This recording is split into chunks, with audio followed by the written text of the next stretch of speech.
She had 3 days. That is what the autopsy concluded. 3 days of walking alone in total darkness, with no food, no water, no light, no sound except the sound of her own footsteps and her own breathing and eventually, her own silence. 3 days of walking deeper into a labyrinth that stretches 2,500 kilometers beneath the city of Odessa.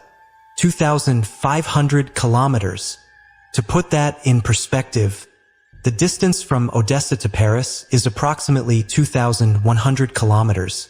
The Odessa Catacombs are longer than the distance between those two cities. They are longer than the entire Pacific coastline of the continental United States.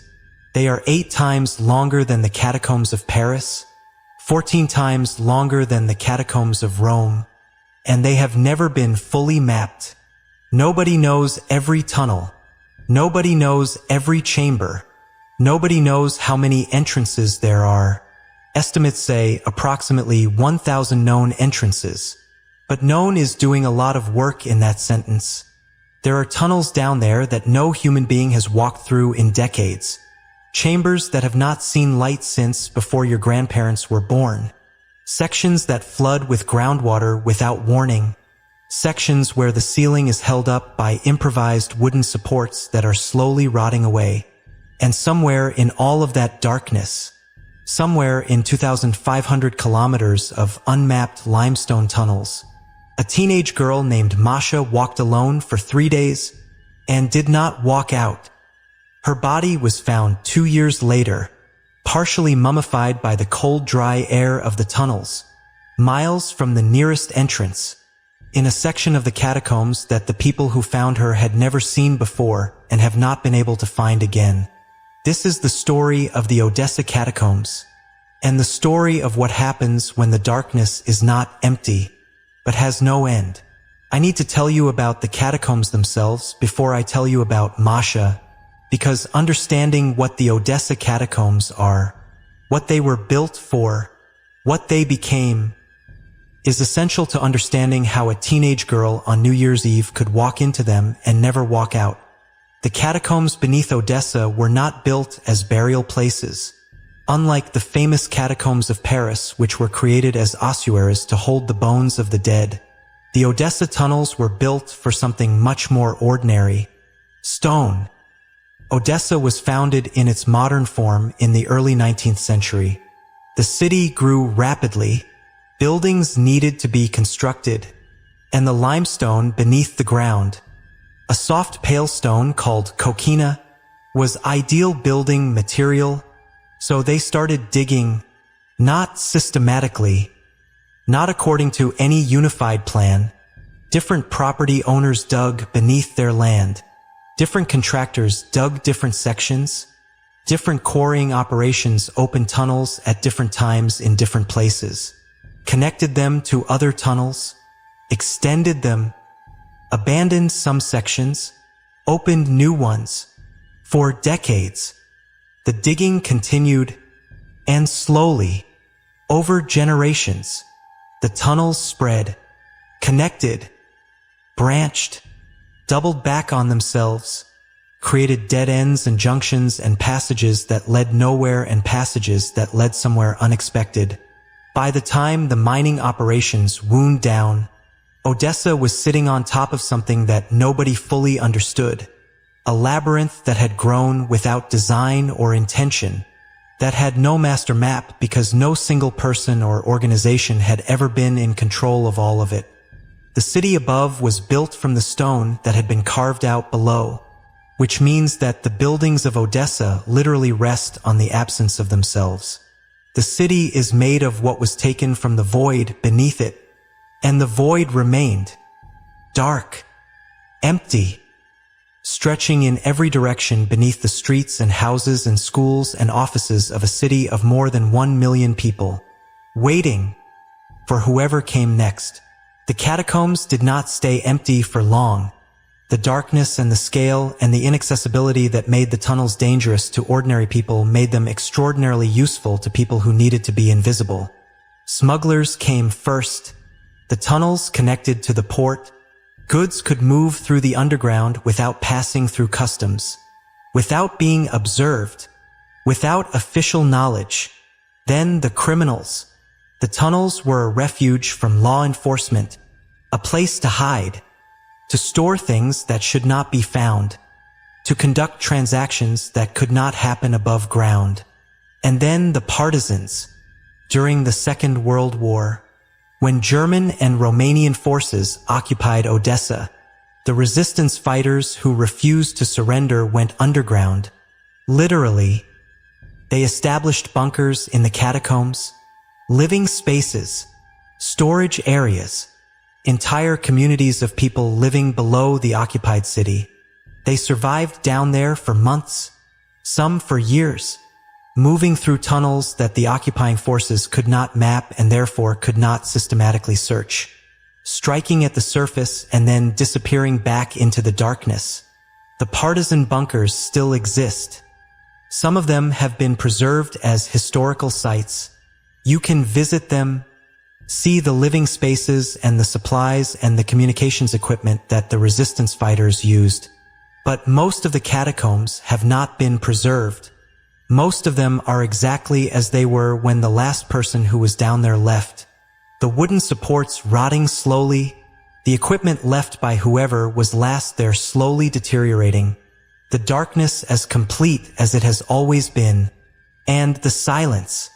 I want to tell you about the silence because it is one of the things that everyone who has been in the Odessa Catacombs mentions. Above ground, silence is rare. Even in the quietest places there is the sound of wind and birds and distant traffic and the movement of living things.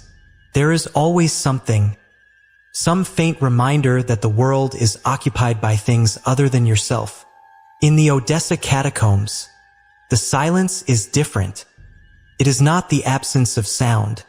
It is a presence in itself, a weight, something that presses against the ears and the skin and the mind.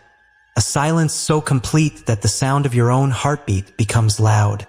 The sound of your own breathing becomes the only sound in the universe. People who have spent significant time in the catacombs describe the silence as one of the most psychologically difficult aspects of the experience. More difficult than the darkness. More difficult than the cold. More difficult than the claustrophobia of the narrow passages. The silence, they say, is the thing that makes you feel most profoundly alone. And that feeling of profound aloneness is the thing that can break you if the darkness and the cold and the disorientation have not broken you first. On New Year's Eve in 2005, a group of teenagers from Odessa made a decision that seemed like an adventure. They were young. It was a celebration. The city above was cold and ordinary. And somewhere beneath the city was a labyrinth that promised something different, something forbidden, something exciting in the way that only things your parents would absolutely forbid are exciting when you are 17. They knew about the catacombs the way all young people in Odessa know about them, through stories, through local legend, through the particular pride of living above one of the largest underground networks in the world. They knew that people went down there, that urban explorers had documented sections of the tunnels, that it was dangerous but navigable if you were careful. They did not think carefully enough about what navigable meant. They found an entrance near a school in the city, one of the approximately 1,000 known entrances, and they went down. I want you to understand what going down into the Odessa Catacombs feels like. What the transition from the world above to the world below is like. You descend through an opening that is often barely large enough to fit a person, down a shaft that may be equipped with a ladder or may simply be a hole in the ground that requires you to lower yourself with your arms. And then you are in. The temperature drops immediately. The catacombs maintain a temperature of approximately 8 to 10 degrees Celsius year-round. In winter, this feels almost warm compared to the surface, but after an hour, it feels cold in a way that is different from surface cold. A damp, bone-reaching cold that comes from the stone itself. The darkness is absolute. Not the darkness of a room with the lights off where your eyes eventually adjust and you can see the outlines of furniture. Not the darkness of a night sky where there is always some ambient light from stars or moon or distant cities. Absolute darkness. The kind your eyes cannot adjust to because there is nothing to adjust to. No photons at all. Nothing. And then the silence. The group went in with flashlights and energy and the particular recklessness of young people who have not yet had an experience that properly frightened them. They went deeper than they intended, as people in the catacombs always do, because the next tunnel looks interesting, and the next chamber looks like it might open onto something extraordinary, and each step takes you further from the entrance in a place where the passages all look identical and the way back is not marked because you did not think to mark it. At some point in the night, in the darkness and the cold and the drinking that had been part of the celebration, Masha became separated from the group. How? Is not entirely clear. Some accounts say she went to explore a side passage and the group moved on without realizing she was gone. Some say she sat down to rest and the group did not notice in the darkness that she had not stood up again when they moved. Some say she was deliberately left behind by people who were frightened and made a decision that they have had to live with ever since. However it happened, at some point, Masha was alone, in absolute darkness, in absolute silence, with no food, no water, and no certain knowledge of which direction led out. 3 days from the end of everything she had ever known. I want to tell you what those 3 days were like, as best as they can be reconstructed from where her body was found and what the autopsy revealed. She walked. That much is clear. The location of her body when it was found indicated that she had covered significant distance from where the group had been. She had not simply sat down and waited.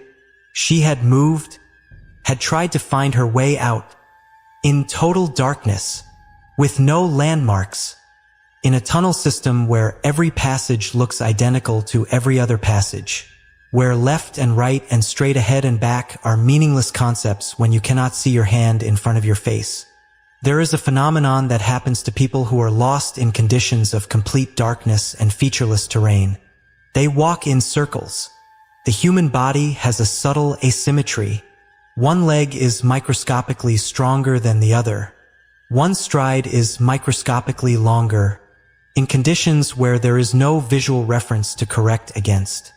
These tiny asymmetries accumulate, and the person who believes they are walking in a straight line is walking in a large slow curve that eventually brings them back to where they started. Masha may have walked past the same section of tunnel multiple times without knowing it, may have believed she was making progress when she was retracing her own path, may have moved constantly for 3 days and ended up further from the entrance than when she started. The darkness would have been its own particular torture.